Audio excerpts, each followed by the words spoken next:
What's up, Internet? Welcome back to a bonus podcast episode of the Engadget Podcast. I'm Senior Editor Devendra Hardwar. This week I'm joined by Deputy Editor Nathan Ingram. Hey, Nate. Hey, Devendra, good afternoon. Good afternoon. We are fresh off of the Apple iPhone 17 launch event, so we have all this stuff baked in our minds right now. We've got a lot of thoughts. We have not touched these phones, but these are our first impressions, and we're going to briefly run down the event, everything Apple announced, and also, let us know what you all think about it. But Nate, before we begin, this was a really tight event, It 70 minutes. was. It felt like we just moved quickly. That was nice. Apple did not belabor anything. It just moved it moved well compared to that Google Pixel event, which just felt like a very long episode of the Tonight Show. It was very long and it was very kind of like scattered, whereas this was like product, product, product, Yeah, product. And then, it helped that a lot of them are iterative, and I don't mean that in a bad way. We'll get into it as we talk through them, but like it was pretty easy to explain, say, what an AirPods Pro 3 is, right? pretty much. And yeah, I guess iterative is the real name of the game here. Like they did show off the iPhone Air, which is the Yep. big thing everybody was rumored to see. That was the big thing we were expecting. And I have to say, we talked to Mark Gurman from Bloomberg, and he was not super hot on it. Seeing it demoed, seeing it actually like used, and seeing how thin it actually looks, it is interesting, especially It because it does is. have the new A19 Pro chip too. So it's sort of Yep. like straddling the point between the standard A17, which is typical iPhone upgrade, and the A17 Pro, which has, it remains the prosumer, the power user phone. This one is interesting, but Yeah. I don't quite know. But let's run down this event from the start and talk about these products. The first thing we saw, Nate, was the AirPods Pro 3, Yep. which we saw some rumors around it. Their rumors were that there were going to be new AirPods Pro with some sort of health tracking. These do have built-in heart rate sensors, but a couple other interesting features too that they didn't really spend too much time on this. But they say there are foam infused tips, which are interesting because Yeah. previously, like most other earbuds, they relied on silicone tips alone. What I do with my AirPods Pro and those Mhm. headphones, I go to Comply, Comply. That's a company that makes foam tips for any sort of headphones, and they feel amazing. I always replace those on my AirPods, even though they cost a ton, but they help with the seal, they help with the sound quality. How do you feel about that particular change, Nate? That's really interesting. I mean, the first thing I remember they also mentioned they're doing 5 sizes, Yep. which is nice. So like that's I think helpful for just generally people what they're doing. Um, and yeah, I think it sounds like they're in the based on like the image they showed, it looks like they're in the like part that attaches to the actual headphone itself. At least best I could see. They didn't, like you said, they didn't spend a ton of time on it, but anything that'll improve the ANC performance and doing it in a way that's like with physical material instead of software is kind of interesting. Totally. I'm looking here at our site, by the way. It looks like Billy Steele just put up his hands on. So Yep, Billy's saying the improved ANC, basically better ANC. I think what was the number? Like 4x time, 4x the originals, 2x the two. which is Uh, good because the twos yeah. were a big leap over the originals when it came to Mhm. noise canceling. Uh, Billy says the ANC improvement is impressive. Apple also said that there's better spatial audio support, so it'll be really interesting to see like what that means. Yeah. Um, these things, it's weird because they do look like they're shaped a little differently to sort of fit in your ear canal better. That's something Apple talked about, but it's also really easy to look at these and not really see a huge difference between the AirPods Pro 2. No, you wouldn't know to look at them, except I believe on the stems you can see the microphones more visibly now. Whereas I was just looking at my old ones and it's just like a Yeah. sealed thing entirely. So that's kind of interesting. Um, there was some other physical change. No, I think that's it actually. Mhm. But the ANC is a big one. Longer battery life, also good. Um, obviously, that's Activity always tracking too, like activity tracking built in. You could wear these things and track certain exercises, certain things without having an Apple Watch. That's really. I guess I interesting. missed that because that's kind of crazy. There is, I mean, like, yeah. So, folks, we are just like absorbing all this information too, so it's all coming quickly. But they have built-in heart rate sensors. They tie into the iOS like workout experience. So Oh, that's yes, I all. see. Yeah, that's it's kind of interesting. Like the thing that I was kind of feeling is that maybe the iPhones this year would not be that interesting of an upgrade, but what if the clutch upgrade really seems like it'll be maybe getting the new AirPods Pro and maybe the new Apple Watch. And that's also something that I don't think we expected much from, but we did get news about the Apple Watch Series 11, and that one looks, they say it's the thinnest Apple Watch ever. It adds 5G hypertension tracking. Just seems like another Apple Watch with a few Yep. more features. Another really sentimental ad from Apple saying, from people saying, "Oh, my Apple Watch saved my life." I, I'm always like, I don't like that sort of marketing, but also it's genuinely true that these things could help people and have helped people. What are your thoughts on the Apple Watch Series 11, Nate? Yeah. So as somebody who has a 9 that I've had for almost 2 years, uh, the things that stand out to me are they mentioned improved battery life on the standard Apple Watch for the first time, which I think is significant. Like that, I'm really interested in testing out because when I got the 9, like I said, I got it almost 2 years ago. The Mm-hmm. first year, I had zero issues with the battery. I would wear it overnight. Mm-hmm. The next day, I'd have enough juice to go through most of the day. I'd throw it on the charger for half an hour before bed and just keep going essentially. And then somewhere in the second year, it just like cratered. And now I have to, if I go on a run, I'm not going to make it through a whole day, basically, if I'm using because I use that on cellular, I'll stream music while I'm running and Are you tracking like GPS. religiously putting on your Apple Watch like every day? You're always doing it? I wear it most days unless I want to wear a nice watch, which I do sometimes. But as it's kind of like trailed off, I find myself reaching for it less, as you do. Gotcha. But I've worn one pretty much since they launched, and like I said, the first time they were actually touting better battery. My hope is that if the battery stayed the way it was when I first got this, I was fine because it was definitely more than the 18 hours they say, but Yep. because it's such a small battery, once it starts to degrade, you really notice it. So I'm hopeful that like with this better battery in the new one, you'll get a better peak, and then as it ages, it'll be useful for longer. Fingers crossed. And maybe I feel like for an Apple Watch, if you are a regular user, I feel like if you have a phone that you want to keep, within 2 to 3 years, you should probably do a battery swap. Just given the way Hmm. lithium-ion batteries degrade, like that's performance goes down considerably. Yep. So Yep. you do kind of increase the longevity of a phone just by swapping its battery. Kind of feels like a brand new thing. One thing we didn't mention about the AirPods Pro 3, by the way, they demoed like live translation Yep. directly through the earbuds. That's kind of cool. We've seen some of these demos using like Google stuff, but you're Hmm. basically holding up a phone to people, like you're kind of sharing a phone back and forth. The Apple showed off live translation that basically automatically happens within the AirPods Pro, but also will translate to your phone for like if you're interacting with somebody at a store, you could show them your phone and that'll translate what you're saying to their language. That seems cool if it Yeah. actually works, but I don't know if this is like the better Siri Apple showed off, or if this is a thing that actually works and will work as easily as they show it.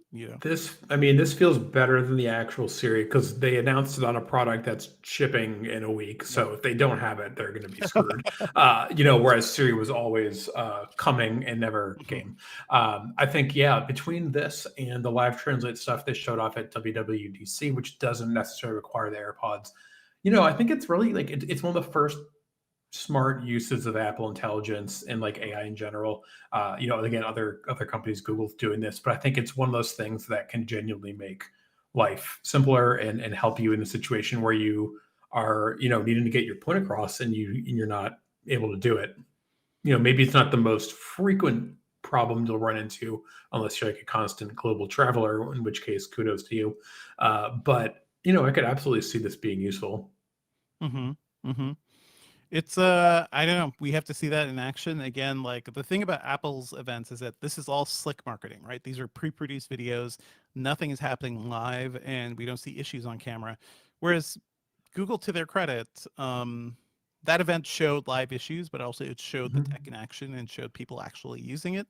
So It's true. I kind of didn't realize that we lost that when it went to all the pre-roll stuff. And like, obviously, I get why I do it. The production values, blah blah blah. But like, Mhm. yeah, it's nice to see like, okay, here is this thing working in real time instead of it just being like they shoot it until it works or they just fake it Yeah. essentially.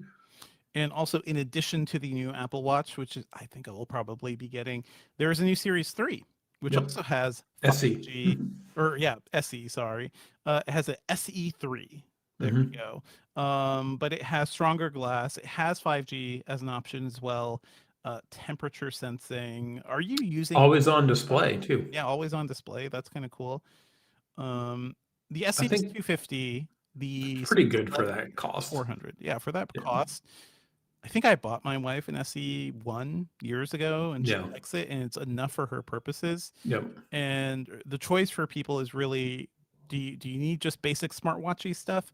Do you want something more? Then you get the standard Apple Watch series, and then if you want something more, you can jump up to the Ultra 3, Extra more. which extra more, that is $800.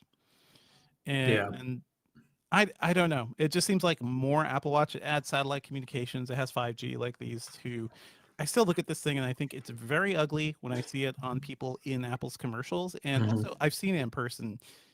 All I see are keyboard warriors wearing Apple Watch Ultras. Yeah, so when I went to WWDC in person, everyone there has one, right? The attendees and as well as employees. And, first of all, like as I mentioned, I kind of like a nice watch, and 49 millimeters is an absolutely massive watch for anyone else. You've got a really big wrist. Like and the Yeah. point is like this is not designed to be like a fashion, thing like a nice watch might be, right? It's purely for function, and the size increases the function, it increases the battery life, it lets them do things like put in satellite communications. So from that perspective, I think the size is appropriate. Mhm.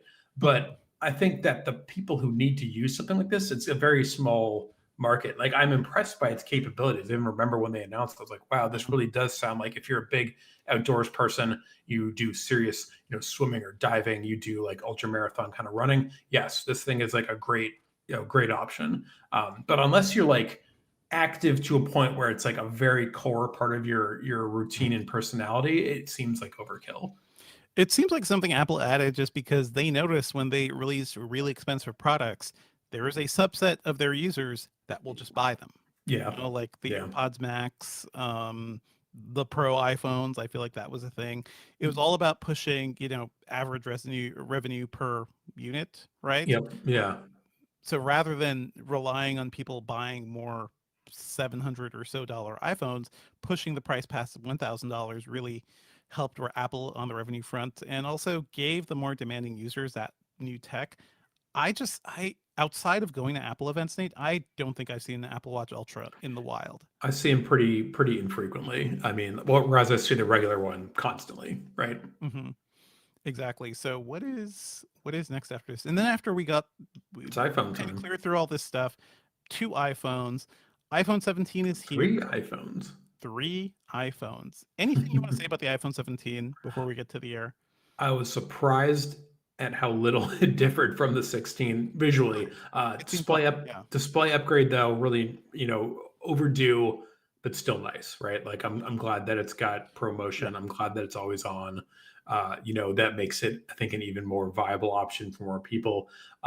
And then secondly, I was a bit miffed at the way they presented the cameras because it almost tricks me into thinking it did have a legit telephoto lens this time.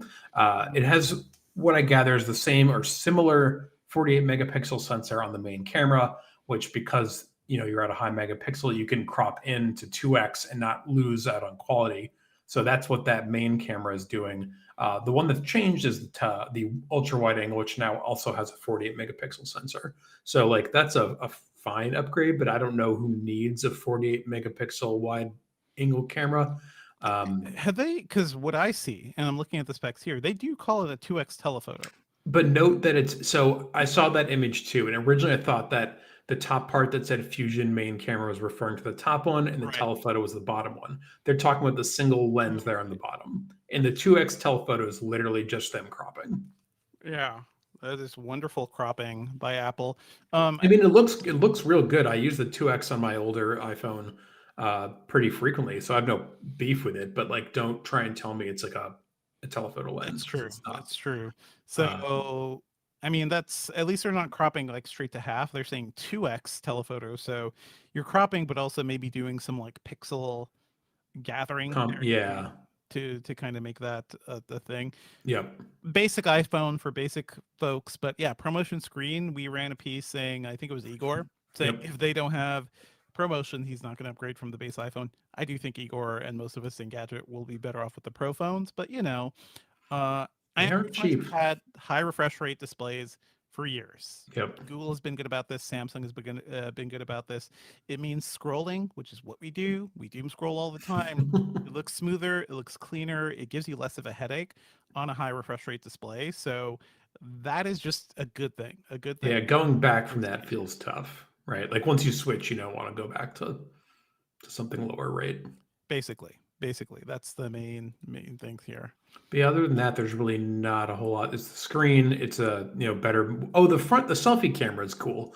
Hmm. In that I believe it's a square sensor that you can now. It's much higher uh, megapixel rating means they'll crop it to vertical or horizontal as you see fit. So if you want to do a horizontally framed selfie, you can do it without actually turn the phone That is because cool. it's got basically it has extra resolution to like crop as you want. I think that's That is smart. really, I think that's the first time we've seen that, right? Like a square front facing sensor means essentially it doesn't matter how you're holding the phone. And if you're holding like we're used to turning our phones horizontally for rear picture photos. Like I think that makes sense. That's how you Yeah, use a camera. But for selfies, it's just like you're always vertical. You want it's to be hard. It's yeah, and the problem. I mean, I think that's the problem is that like yeah, you're always holding it vertically, but often if you want to capture more people, and it needs to be on its side, which is awkward to hold, harder to shoot. So I think it's a good change. It's a smart hmm change.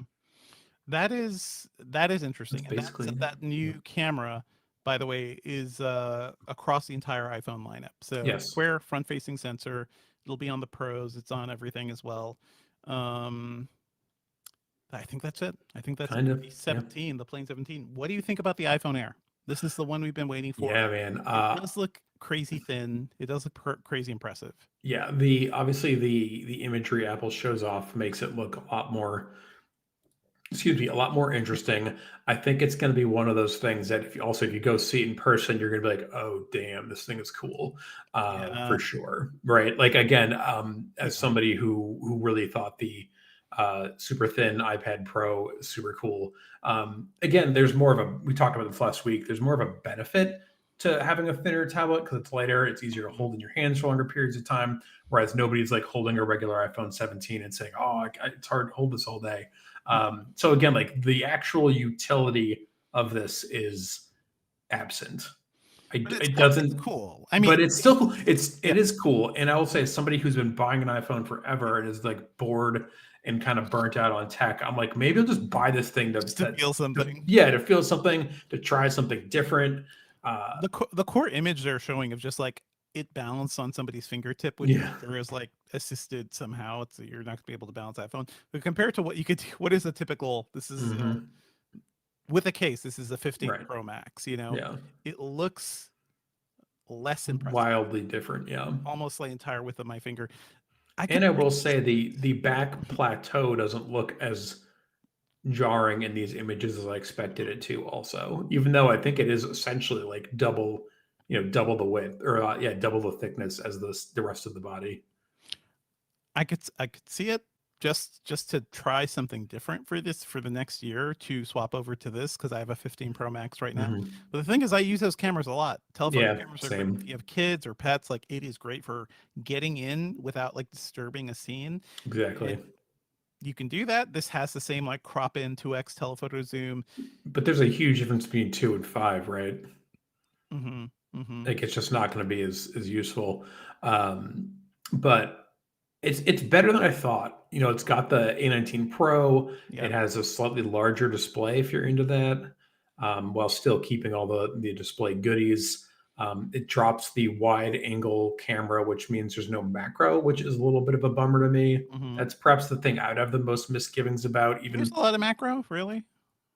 I do surprisingly, and I think that it's probably good enough that you can still take good close up shots without it. One of the camera app Halid. I remember when the 16E came out, they put the single camera through its paces to see what it could do, and that one also doesn't have macro. And like you can kind of like make it work with some focusing and like get some cool looking shots of stuff up close. Yeah. Yeah, but yeah, The dual capture mode is interesting too, enabled by the new A19 Pro processor. So right. again, this thing is supposedly to a certain extent as powerful as the Pro models, but we'll talk about why that may not fully be the case. Dual capture, Hmm. capturing front-facing and rear-facing video, something other Android phones have had for a while. We were talking about it Mm. in Slack, like Nokia had done it in some of their Oh my cameras God! briefly. Wow. I remember that. So it's not like a brand new thing, but it is kind of cool to see it back and also have stabilization on both ends, which is what you could do with the modern cameras. I could see people doing something with that, where you Yeah. have the little window up front. There are several camera apps that will do that for you right now. Um, I'm going to be very curious to see how popular it is. Like that's the thing is I want to see are people going to buy into this, and that'll tell us a lot because for years now Apple has had this, the in this vernacular, the 17, the two sizes of the 17 Pro. They had for a while they had the iPhone Mini and then the iPhone Plus, neither of which really seemed to take off. mhm. And I understood. I wasn't shocked that the iPhone Mini didn't stick around, even though I really wanted it to. The I Plus is figured nice. Like, I, everyone likes the bigger screen, but I'm guessing again that it didn't sell the way they wanted. Uh, right? I think the people who are like I want big screen just kind of jump straight to the Pro the Max. Pro, Like the, yeah, the Max, apparently, yeah. I mean, if they were selling a lot of the iPhone 17 or the 16 Plus and the previous ones, they would have kept it. I mentioned this before. Like I think my parents really like the Plus phones. That's why I typically get them because it's just easier to use without putting on your reading glasses and everything. Hmm. So for seniors and people who just want a better screen at a lower price, the Plus was a good option, but I could also see why Apple got rid of it. They are also Well, talking about the Air being tougher than other models mm, too. Ceramic Shield 2 on the front and the back. I Um, believe they're doing that on all of them. Well, maybe not the 17, but I believe the the, Max has a similar setup. Yeah, the which Max or has the a totally Pro. the Pro has a totally like redesigned back with the camera bump and ceramic at the bottom. But I this is one of those situations where it's like I may wait until I go into an Apple store and feel these for Mm, myself because when iPhone 15 time came, like I was kind of deciding between the 15 Pro and Pro Max, and it took me going to the store, kind of holding the Pro Max to see that new titanium case felt good and mhm. lighter. Like that's why I moved over to the Pro Max. For the Pros now, we're going to move off of the Air. Yep. What is the price of the Air? That is It is 999. okay. So the same as the iPhone 16 Pro was a year ago. Okay, kind of makes Hmm. sense. So the Pros jump up even more. Um, yeah, the new Yeah. Pro So app the says that they've developed an aluminum unibody case. You remember the first time you heard aluminum unibody case? it was around like what 2008 MacBook. It was the MacBook Air. I think it was around the MacBook Air, certainly like as we were getting into that, like mid Hmm. 2010 era. Aluminum unibody should be strong. There's no Yep. glass on the rear. It has ceramic shield, no Yep. actual glass other than the camera lenses. And the Pros just seem like a ho-hum upgrade, right? Like it is A19 Pro chip, so it's going to be faster. It's going to be more efficient. They have a vapor chamber cooling Yeah, that's pretty setup, which wild. is interesting. And I do think for people who are going to be doing serious work with these phones, if you're actually getting this to take high res video a lot, you're going to want a Pro phone. You're not going to want an Air because that Air, Oh I yeah. don't know how well it's going to dissipate heat. Like it may not have the same chip, but it's not going to have the same sustained performance Yeah. as like the Pro phones, which is the same problem we have with the MacBook Air versus the MacBook Pros. Like having better cooling just means you can ride that chip, make it run a little hotter and make it be more demanding with it. Yeah, and I believe they also talked about it in the context of additional like battery efficiency as well, right? Hmm. Which like is a pretty big thing for me. Hmm. It's interesting. And otherwise, like we get a new orangey color, which is kind of nice. It's nice to have like a bright Yeah. Pro color for once. You've got a silver one, a dark one. If I do go Pro, I would go orange again just to feel something, folks, because we are Yep. bored, jaded gadget fans here. They say the biggest battery ever put in an iPhone. So again, another push towards the Pro for people who really need that. The Air, they're saying they did like flatten a pretty decent battery in that and try to get as much as they can, but the thinness of that phone is really making me wonder about the real world battery life. The Pro is also finally getting a 48 megapixel telephoto camera. So that joins the Fusion Ultra Wide and the Fusion main camera. 48 megapixels across the board. That means the telephoto can do 48 megapixel 4x optical zoom and step down to 12 megapixels, 8x for 8. optical quality zoom. That's the cropping again. That's Yep. the Yep. very But specific language they're but using. I'm not mad at it in this case. Like this in this application of it, I think that's great. And I'm like really like that's the thing is part of me has been like, oh, maybe I'll get a cheaper iPhone or whatever. But like I do take a lot of pictures and I enjoy taking pictures and having increased flexibility across that wide range of different focal lengths is pretty exciting to me.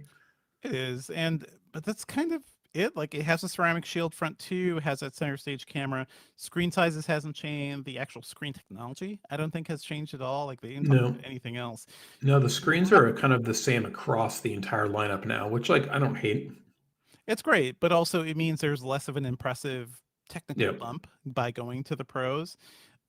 If you they don't Apple does not typically talk about RAM, but I would be interested in seeing like what the RAM difference is between the 17 Pros and the 16 Pros. Some of the early leaks say it may have more RAM to run like AI models in the background better. I believe Apple, it's even, they don't talk much about RAM and specific numbers, but I believe on stage they said that they bumped up the RAM in the 19 Pro. I heard Uh, better memory, faster subsystem, so like the mm. better memory performance it's certainly going to have. But yeah, we have to look up the number for that And again. then this is one case where the price has changed. As I mentioned, the Air is 999. The Pro now starts at 1099, and they're kind of justifying that by saying, well, last year the Pro with 128 started at 999, and now the Mhm. Pro starts at 256 for 1099, which is the same as it cost last year. So they're fudging the numbers a little bit, but like I think honestly that's the only product that had any semblance of a price increase. And like given the state of the economy and the state of the world, the fact that nothing else got any price bump is like pretty good. And that's kind of it. They Yep. finished the iPhone 17 Pro and they wrapped. They were done. So that felt a little, I don't know, anticlimactic. What are your overall feelings, Nate? Like, is there anything that's actually exciting to you? Because for me, it's still AirPods Pro 3. That seems interesting. And I need a new Apple Watch. So that's just me. What about you? Yeah. So like I said, I have a 9. I'm gonna try and ride that for another year. Probably a my phone is now I've had it for 2.5 years, but it is 3 years old. So I could see myself upgrading, but I don't know which one yet because then I think You gotta about go to one the of store the and feel it. Yeah. yes, I Yeah. think that's actually key in this case is like I'll go pick up the Air and I'll see what our review says in terms of real world battery usage and then make a decision. One more point about Mhm. battery is that on the Air, they specifically made a magnetic battery case or battery attachment for it, uh, which they haven't offered in a few years. And like that kind of tells you what to expect, right? Yeah. About it. If they're already like out of the gate in the presentation, here's our battery extender. Like what does that tell you? The battery extender makes it look like a normal iPhone. Like Yes, exactly. Yes. now you've got a normal iPhone. But It's you can pretty just funny. pop that off when you're like on a normal day and have It's kind a of cool. an iPhone. I mean, Look, honestly, like I'm gonna yeah. pick it up, I'm gonna play with it. Mhm. I might get it with the understanding that I'll probably keep it for like a year and then switch to something else in a year and see what Probably to the happens. fold. Like I'm looking, Sam Rutherford has his hands on the iPhone Yep. Air that just went up. He calls it the super sleek precursor to Apple's upcoming foldable. Um, he also gets a photo with Wozniak. That's kind of Nice, funny. nice. Wozniak is there showing it off, and Yep. people are taking a look. It is interesting to see. I want to see like more comparisons between this thing and the other phones, but just look. Oh, here we go. Looking at the camera bump, There you go. That's the one it's you not want. that bad. No.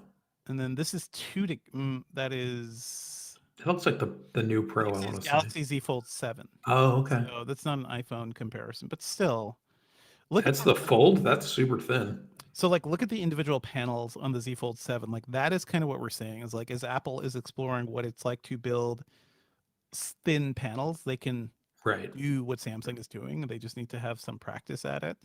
Anyway, folks, take a look at all of our coverage on Engadget.com. I do want to see what chat is saying. I know you guys are probably talking up a storm, but I'm going to go up from the bottom here. Jonathan Anderson is saying, I don't know about you, but he'll skip Apple's first fold, their second generation one. Sure.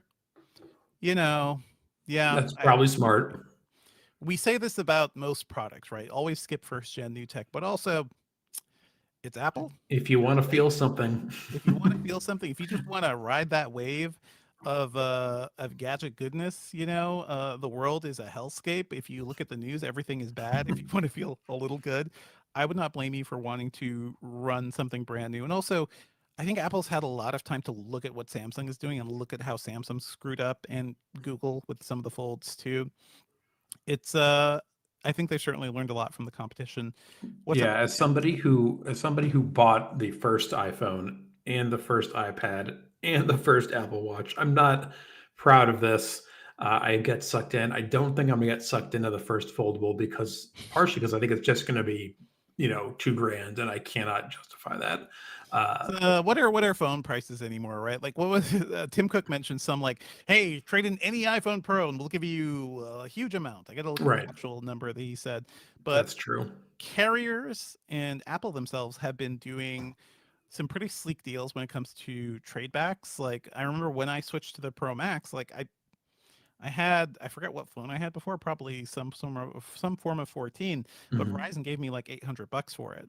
So by then you swap over, you're only paying a little more for the actual new one. So who knows? Yeah, Who we'll knows how see. all this stuff is going to work?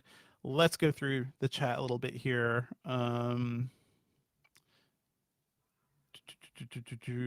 Thank you all for joining us.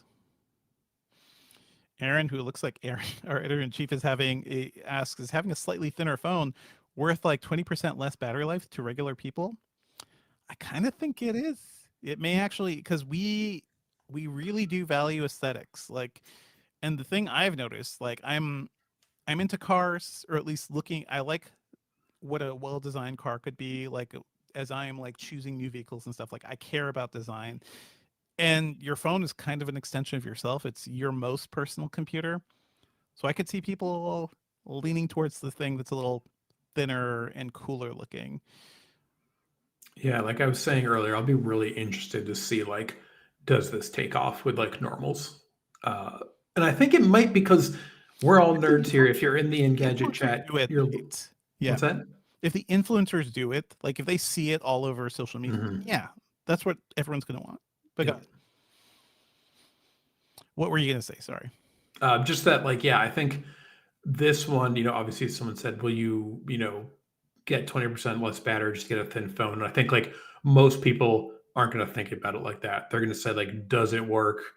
Does it look cool? Is it thin?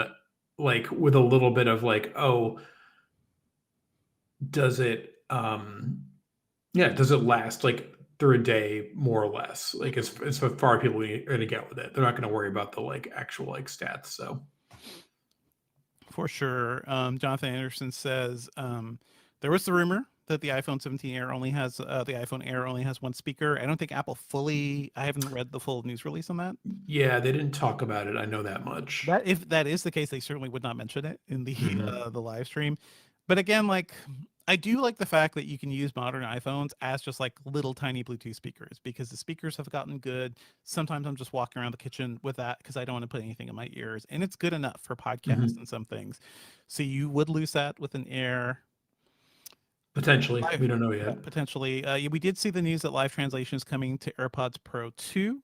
So that's interesting, as well as the latest basic AirPods with ANC. So Yep. that's the AirPods 4, I believe. So that's, again, AirPods Pro 2. Those things have kept getting better and better over the Hmm. years. It's wild. It's no wonder like I bought two pairs at this point. Has anything really impressed you from this event, Nate, or is it just like everything you expected? It's everything I expected, and that's like fine. It's not a bad thing. I didn't need to be blown away. Um, Again, like we talk about, like the product category is so mature at this point. Even when you think with the watch, like we're on the 11th one, like that is making Mhm.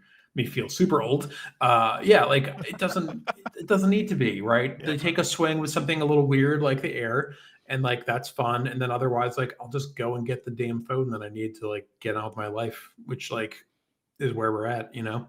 Yeah. So I think our lack of enthusiasm was probably warranted for this event. Hmm.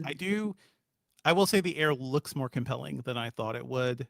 I agree. In devices, there was just something inherently cool about that, but it does seem like the big big thing we're all waiting for is next year's rumored iPhone Fold, whatever like it's actually called. But also, it's funny to be right at the tail end of an Apple event, be like, but next year it's going to be even better. It's going to be Yep. more interesting.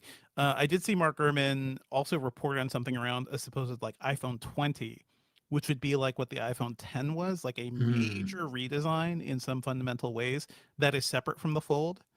So it'll be interesting to see like where things go next year for Apple. And yeah, we'll be here to see it. Anyway, stay tuned for more details. Like we're gonna have more hands-on impressions.